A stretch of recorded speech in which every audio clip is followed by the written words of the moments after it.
The Patriots find value after the NFL draft. We break it all down here on PatsCast. Draft's done, but Vrabel ain't sleeping. PatsCast buzzing, rosters deep in undrafted time. Welcome to PatsCast. I'm Brad Whitaker. Good to be with you.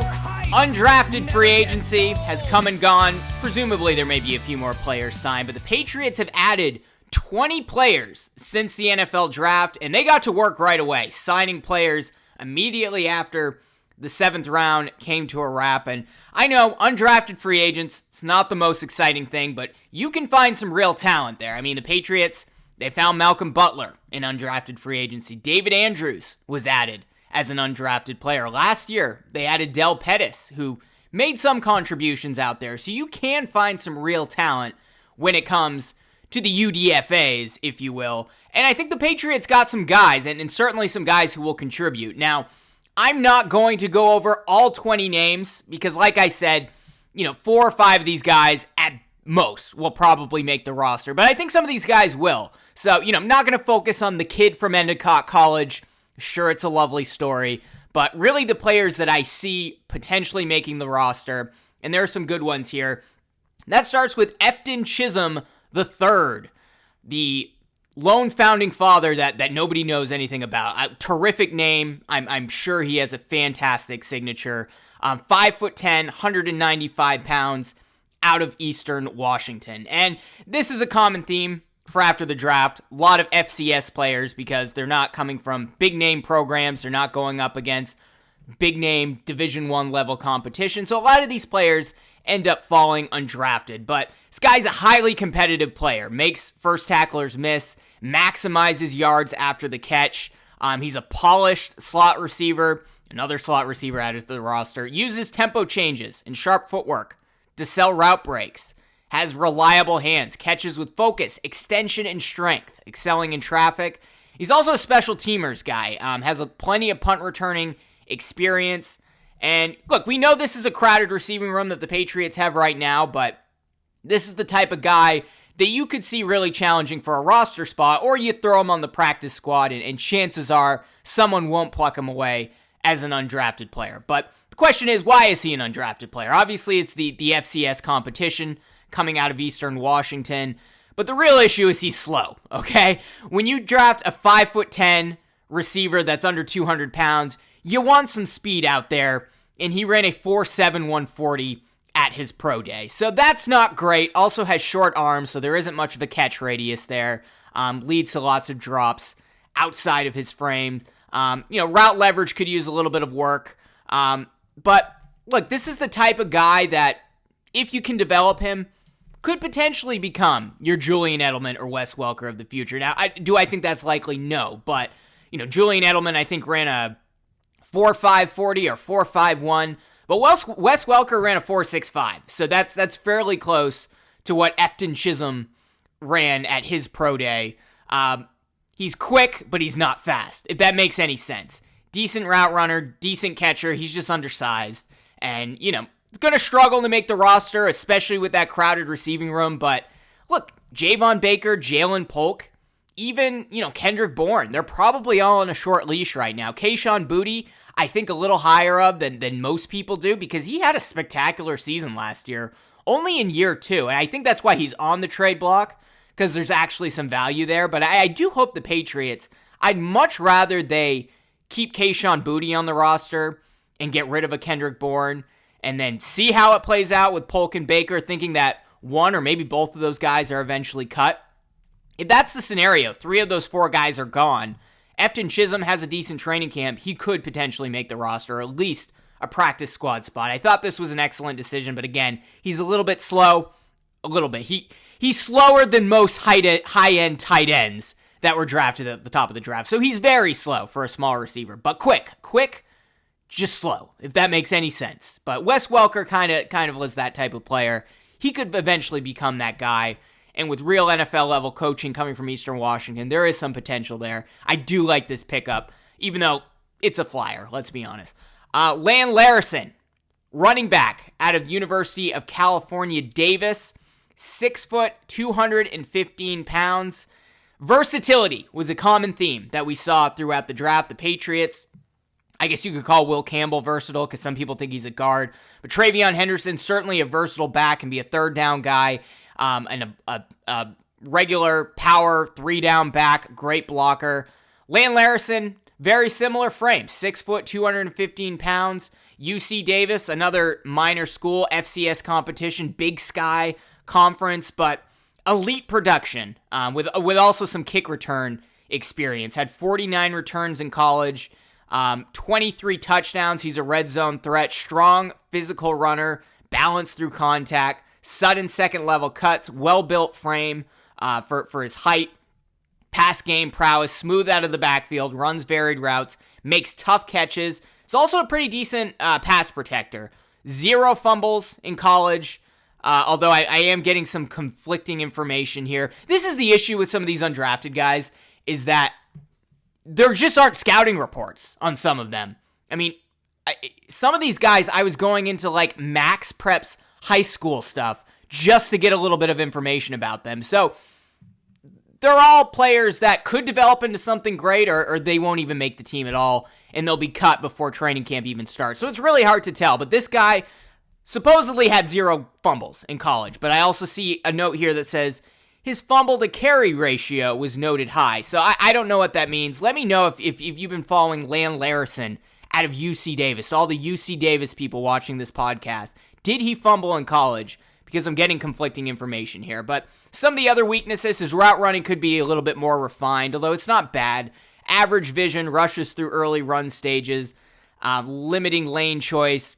So he needs to be a little bit more patient out there when he gets the ball. But this guy's a good fit who could potentially be your third running back. And the reason I say that is I am not 100% confident Ramondre Stevenson and Antonio Gibson are both going to be on the roster when next season starts.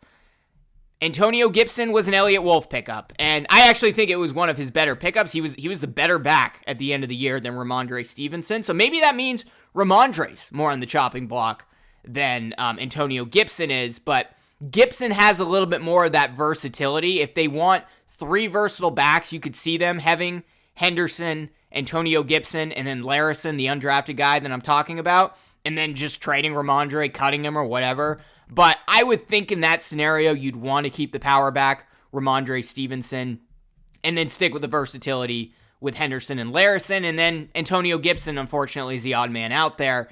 Or they could carry 4 running backs. We'll see.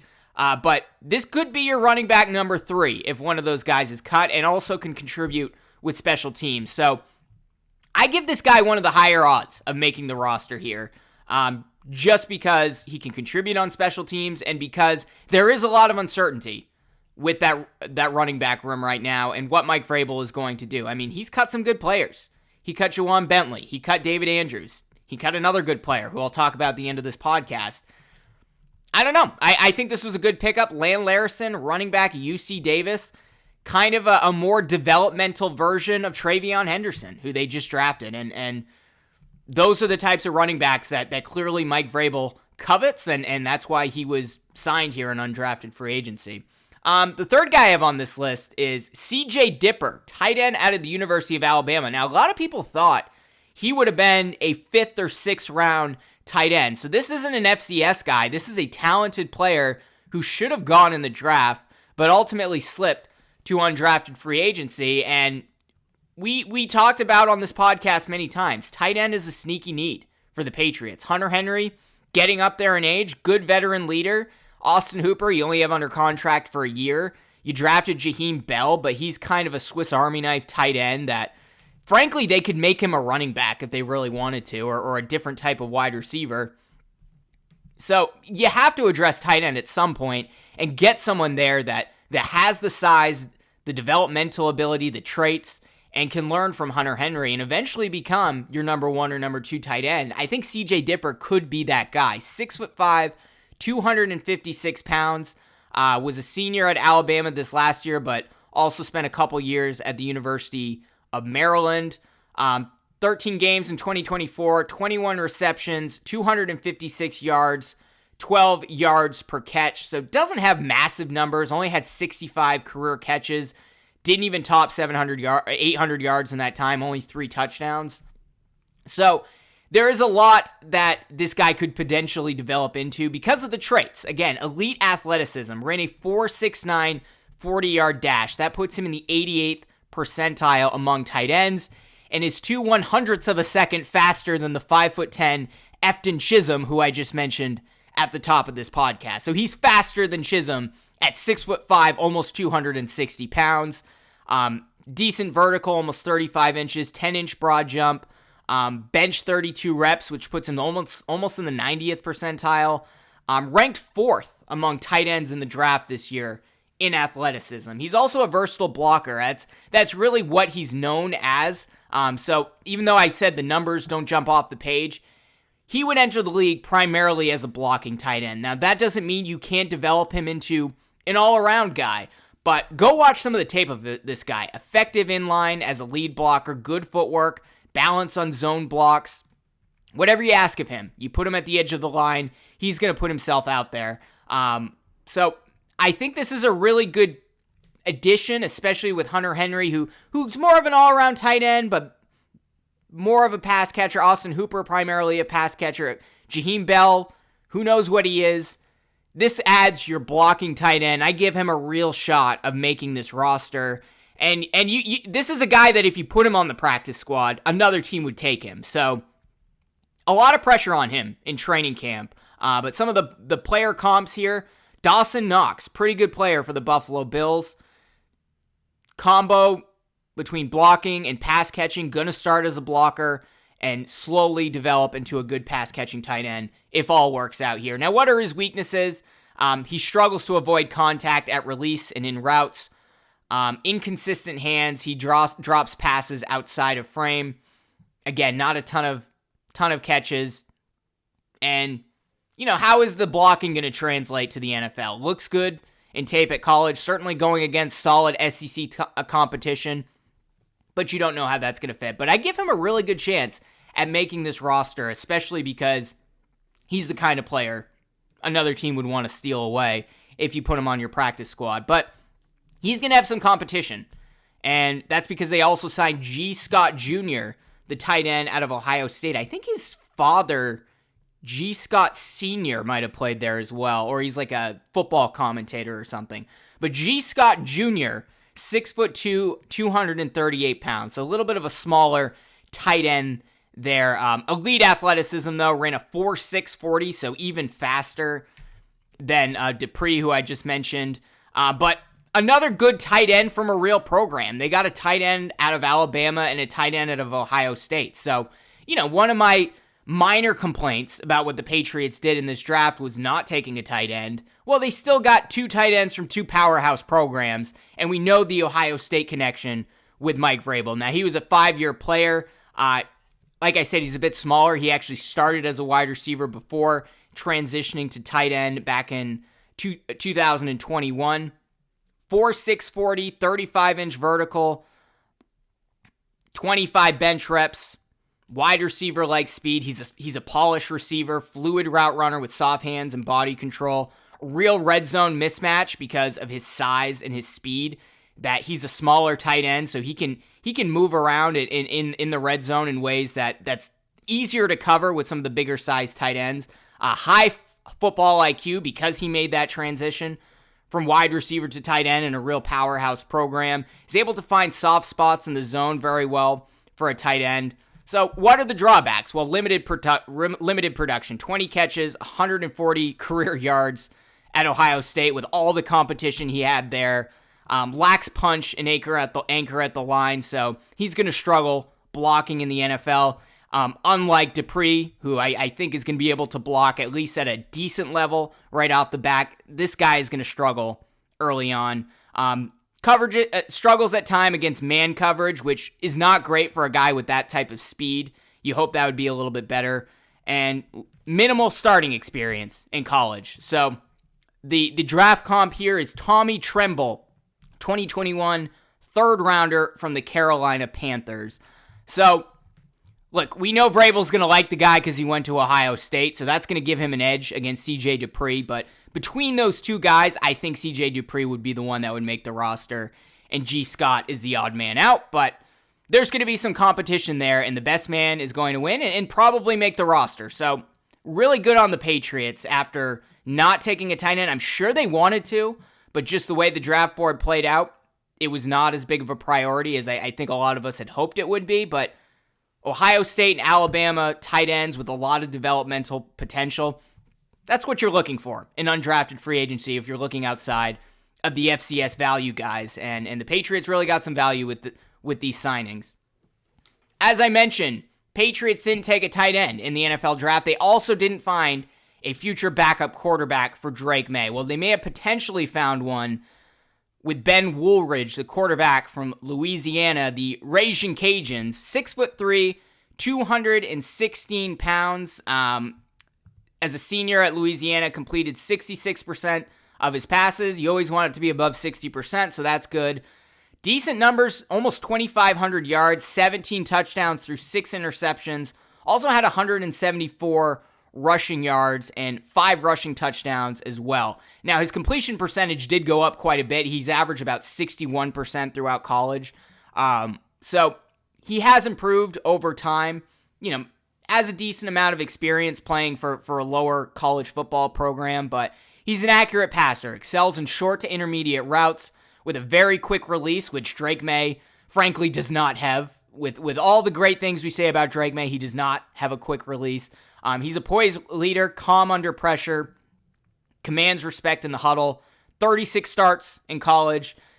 Wouldn't be considered a dual threat quarterback, but he's functional in the same way that like Shedeur Sanders is not a dual threat quarterback, but he's functional. He can move.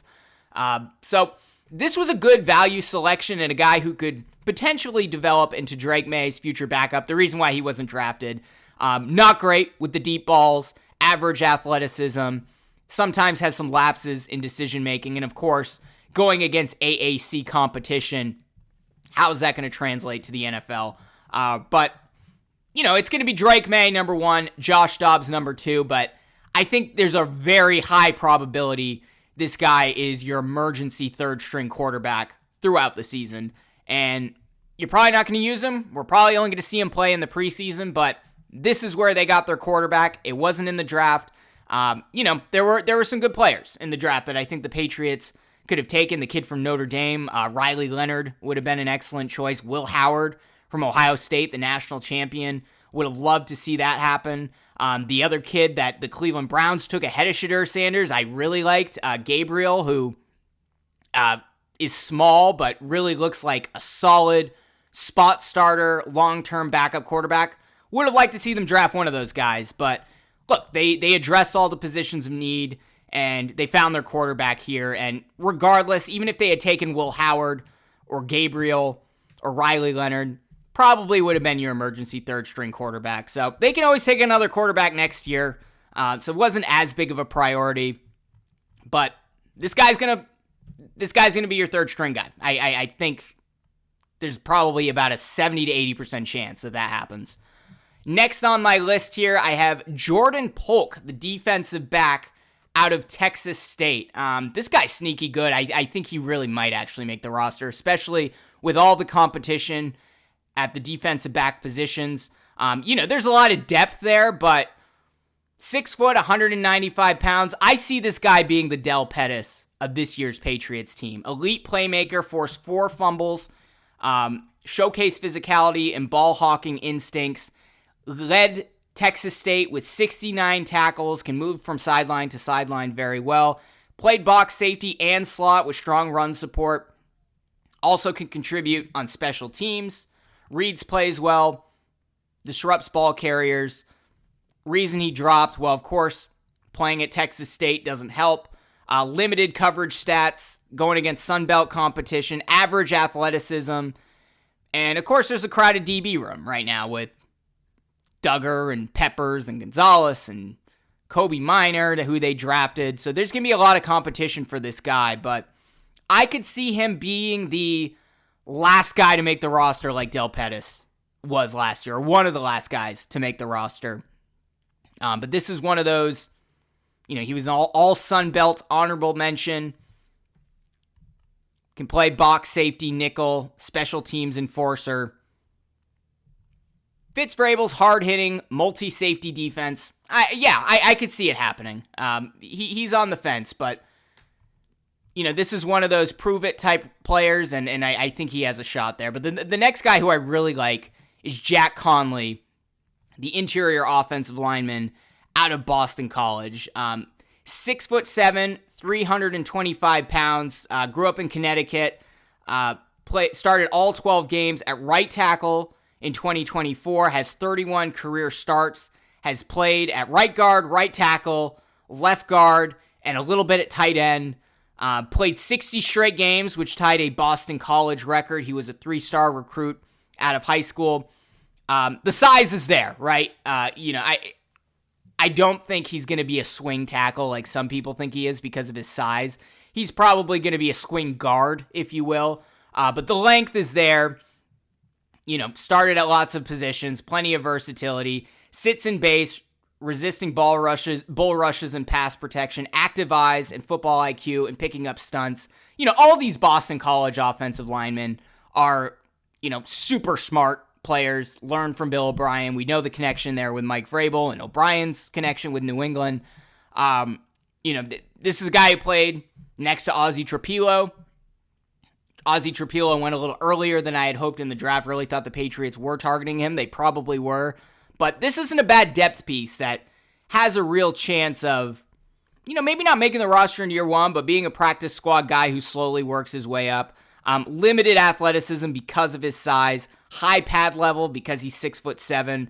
Misses targets on combo blocks and screens. Below average explosiveness off the ball. It's going to take some time with him, but I could see him as a backup guard, and maybe the Patriots, they drafted Jared Wilson, and he's going to compete for the left guard or center spot. Let's say he gets the left guard job. I wouldn't be shocked if they tried out, even though he's 6'7", 325 pounds. He's a smart guy. I wouldn't be shocked if they tried out Jack Connley at center as well to compete with Cole Strange and Garrett Bradbury and Ben Brown, and they just cut Jake Andrews, so he's not there anymore. But 6'7", 325 pounds, smart player, BC ties, versatility, obvious Mike Vrabel, undrafted signing, doesn't have to go far. Maybe he took a smaller deal to play in New England. I don't know the details there, but overall, some versatility on that offensive line and a guy who can play well in the interior, hopefully sometime in the future. And then the last guy I have here, again, I'm not going to go over all 20 undrafted free agent signings. This is number 8. So these are the guys that I think have a real chance of making the team. Brock Lampy, or it's Lamp. The E could be silent, but I'm going to go with Lampy. Brock Lampy, the fullback out of Northern Illinois. Hardly any scouting reports on this guy because he was a fullback. 6'1", 252 pounds. As I mentioned, 4-year player at Northern Illinois, was a team captain. Recorded 7 carries, 14 yards, 1 touchdown, and 9 receptions. 91 yards, 1 touchdown on the ground in 2024. So, for some reason people are talking about him like a running back. He's a fullback. He's the fullback that the Patriots, that Josh McDaniels has always needed on the roster, and he's going to fit very well there. They also signed another guy named Dwayne Martin, who will compete with the fullback job, but I think Brock Lampy has the edge. Physical blocker, attacks with good pad level and leg drive, displacing second-level defenders and stunning bigger players. By the way, finding this information was very difficult. Versatile alignment, played behind the quarterback, offset, inline, wing, and slot, showing flexibility. Effective on double-team blocks and pulling from the wing. Special teams contributor, 44 yards on kickoff returns, 6 tackles. Core special teams guy for years to come. Yeah, he's your fullback of the future in all likelihood. So, again, they added a guy named Dwayne Martin who will compete if it doesn't work out with Brock Lampy. But in all likelihood, he's going to make the roster and be your fullback for years to come. Was considered the best fullback in the draft. In other news, the Patriots are officially moving on from all the players that were part of the championship dynasty. Joe Cardona was the last player remaining on the roster that won the Super Bowl in 2018. there was some question. The Patriots drafted Julian Ashby, the long snapper out of the University of Vanderbilt, in the 7th round. Would he sit a year or two behind Joe Cardona and then eventually assume the role? Nope, Cardona is cut, and Julian Ashby will be the Patriots' long snapper for years to come. And he was considered the best long snapper in the draft, so that's good. Now, you don't need to draft a long snapper, but the Patriots did it, so they didn't have to compete with the 31 other NFL teams to sign him as an undrafted free agent, because teams need long snappers, right? So certainly Julian Ashby was being coveted by a lot of teams. So the Patriots just said, let's take him in the 7th round, and then he'll be a long snapper for the future. So this really shows that Mike Vrabel giving a fresh start for everyone in New England. David Andrews no longer on the roster. That was a big question, right? Keeping him around at least during mini camp or training camp and then deciding whether or not to cut him. Nope, he's out the door because Mike Vrabel wants a fresh start in New England. He wants a clean slate here. He doesn't want to think about the dynasty, even though Vrabel was a part of it. Doesn't want to think about that anymore. Joe Cardona has plenty of good years left in him. And, this is a move from Mike Vrabel just to say, we're starting our own project here in New England, and hopefully this will be Dynasty 2.0 or Dynasty 3.0, but we're doing it with all new players, and the continuity's gone. So it's all on Mike Vrabel now to restore the Patriot way, restore that culture, and bring it into his own mold that, still has the hammer enforcement of Bill Belichick, but also is a little bit more player-friendly, like Gerard Mayo, slightly. Right, we don't want too much of that, but Mike Vrabel does connect well with his players, and that's something as long as they care about the football team first, that's what he said, he'll go to bat for you, and he was a former player himself, certainly has empathy for these guys, certainly able to work around their schedules and their family issues. He's very understanding as long as they put the football team first, and this Joe Cardona move just shows that Vrabel's starting fresh here, and will be interesting to see how it ultimately plays out. But that's it for this episode of PatsCast. Let me know, what are your thoughts on some of these undrafted free agents? I talked about 8 of them. There are 12 more as of now. Are there any players that I missed here that you also think have an excellent shot at making the roster? Anyone here that you're really eyeing, that you're really excited about? Curious to hear from you. If you're watching on YouTube, be sure to smash that like button, subscribe to this channel, hit that notification bell, or subscribe if you're listening on Apple Podcasts or Spotify. We'll be back very soon with more New England Patriots coverage.